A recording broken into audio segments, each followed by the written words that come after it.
The morning the envelope arrived, Adaizo Kanji's hands trembled, so violently that the housekeeper had to steady them before she could even break the seal.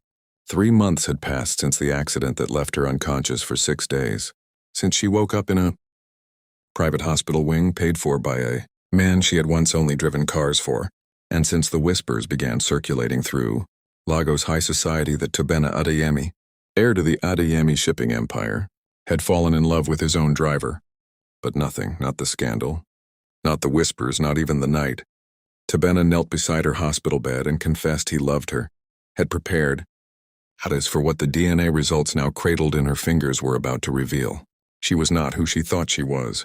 If you believe in second chances, in love that refuses to bow to class or circumstance, and in the quiet power of the truth to set people free, take a moment right now to like this video, drop a comment below, share it with someone who needs a little hope today, and subscribe to Whispering Tale Stories. Because this story, like all our stories, is about to remind you that family isn't always found where you expect it. The sun poured gold through the tall windows of the Adeyemi estate as Adaizi sat frozen at the breakfast table, the paper trembling against the porcelain plate in front of her. Tobena watched her face change from confusion to disbelief, his own heart hammering, because he had ordered the test himself. Quietly, after his grandmother's old friend, Edith Chukwuma had shown up unannounced 3 weeks earlier, staring at Adai's across the garden with an expression that looked less like curiosity and more like recognition. "It says," Adai's finally whispered, her voice cracking, "that my biological father isn't the man who raised me.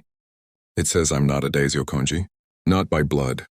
Tobena reached for her hand, but she pulled away not out of anger, but out of the disorienting terror of a woman whose entire foundation had just cracked open like dry earth after a drought. She had grown up poor in Ajagunle, raised by a widowed mechanic named Emeka who loved her fiercely despite barely being able to afford school fees. She had believed her whole life that she carried his blood, his stubbornness, his gentle heart. Now a piece of paper was telling her that the man who raised her had never been her father at all, and somehow, impossibly, Edith Chukwuma, the elegant, silver-haired woman who had unsettled her, with those searching glances, held the answer. Edith arrived that afternoon, dressed in cream lace, her cane tapping softly against the marble floor of the drawing room. She did not sit until Adaizi gestured toward the chair across from her, and even then she hesitated, as though the weight of decades were pressing down on her shoulders. "I should have told you the moment I saw you," Edith said, her voice thin but steady. "You have your mother's eyes. I would know them anywhere." Adaizi's breath caught. "You knew my mother?" "I was her closest friend," Edith said, and here her composure finally broke, tears sliding down the soft creases of her face. "Ngozi and I grew up together in Enugu. She fell in love with a young man from a wealthy family, a family that would never have accepted her. When she became pregnant, she was terrified. She made me promise if anything ever happened to her, that I would watch over her daughter from a distance. Never interfere. Never reveal the truth. She feared the child would be used, manipulated, or worse, if certain people ever learned who her father truly was." Tobena, standing near the window, felt his stomach drop as understanding crept over him. "Whose family?" he asked quietly. Edith looked at him with something like sorrow. "Chief Obiora Nweki's." The name landed like a stone in still water. Chief Nweki was one of the most powerful oil magnates in the country, a man known publicly for his charitable donations and privately for his ruthless business dealings. He had died 2 years earlier, leaving behind a fortune that his legitimate children were still fighting over in court. Adaizi's hands went cold. "Are you saying I'm his daughter? That I'm heir to?" "To nothing they will give you willingly," Edith said gently. "But by blood, yes. You are his firstborn." The room fell into stunned silence, the kind that presses against the ribs and makes it hard to breathe. Adaiz rose from her chair and walked to the window, staring out at the manicured gardens without truly seeing them. Her entire life she had been told she was the daughter of a humble mechanic, a man who worked 16-hour days so she could have shoes for school. Now she was being told that somewhere out there, a family of wealth and power had never known she existed, or worse, had chosen to erase her before she ever had a chance to be acknowledged. Does this change anything? She asked without turning around, her voice barely above a whisper. Does knowing where my blood comes from make me different than I was yesterday? It was Tabena who answered, crossing the room to stand beside her, his voice steady despite the storm of revelations. It changes nothing about who you are.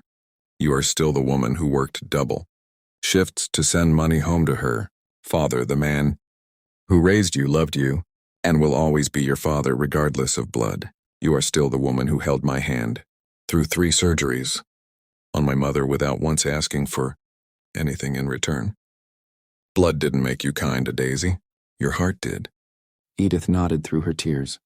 Your mother would be so proud of the woman you've become. She used to say you had her stubbornness and someone else's gentleness. Now I understand where that gentleness came from. Not from Chief Nwiki, but perhaps despite him. Over the following days, the truth rippled outward. Whispers reached the Nweke family, and predictably panic followed. 2 of Chief Nwiki's adult children arrived at the estate unannounced, their lawyer trailing behind them, demanding proof, threatening legal action, insisting that any inheritance claims would be fought to the last kobo. Adizi listened to their cold accusations with a calmness that surprised even herself. I don't want your father's money, she told them plainly. Her chin lifted despite the tremor in her chest. I didn't come looking for an inheritance. I didn't even know he existed until 3 days ago. All I want is the truth, and now I have it. You can keep everything else. Her words, spoken without anger, seemed to disarm them more than any legal threat could have. The eldest daughter, a sharp-eyed woman named Uche, studied a Daisy for a long moment, before her expression softened into something unexpected, recognition perhaps, or shame. You have his eyes, she murmured, echoing Edith's earlier words about a different parent entirely. I didn't expect that. No reconciliation was promised that day, no grand embrace between long-lost siblings, but something shifted, an acknowledgement, however small, that the truth mattered more than the fortune attached to it. That evening, as the sun dipped low and gold light spilled across the veranda, Daisy sat beside Tabena, watching the sky change, colors the way her entire life had, changed in the span of a single week. Emeka, her father in every way that counted, arrived just before sunset, having been called by Tabena himself. He wrapped his daughter in his arms without hesitation, without needing to ask a single question about blood or inheritance. You are my daughter, he said fiercely, his voice thick with emotion. You were my daughter the day I held you as an infant, and you are my daughter now. No paper will ever change that. Adaze wept then, not from grief, but from something closer to relief, the release of a truth that had threatened to unmake her now settling, instead into something she could carry. She realized, as she sat between the man who raised her and the man who loved her, that family was never only about blood.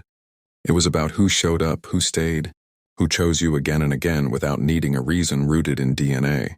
If this story moved you even a little, if it reminded you that love and loyalty matter more than bloodlines and inheritance, please take a moment to like this video and share it with someone who needs that reminder today. Your support means everything to us here at Whispering Tales Stories, and it helps us keep bringing you stories that touch the heart. Before we go, if this story touched you, comment the word family below. We love seeing it light up the comments section, and it helps more people discover these stories. In the weeks that followed, Adazi never pursued a claim to the Nweke fortune, but she did visit Edith often, listening to stories about the mother she never knew, a woman who had loved fiercely and sacrificed everything to protect her daughter's future. And as autumn gave way to a new season, Tabena proposed to her beneath the same veranda where her father once rapped, her in his arms, reminding her, in front of everyone who mattered, that she had never needed a title or a fortune to be worthy of love. She had only ever needed to be herself,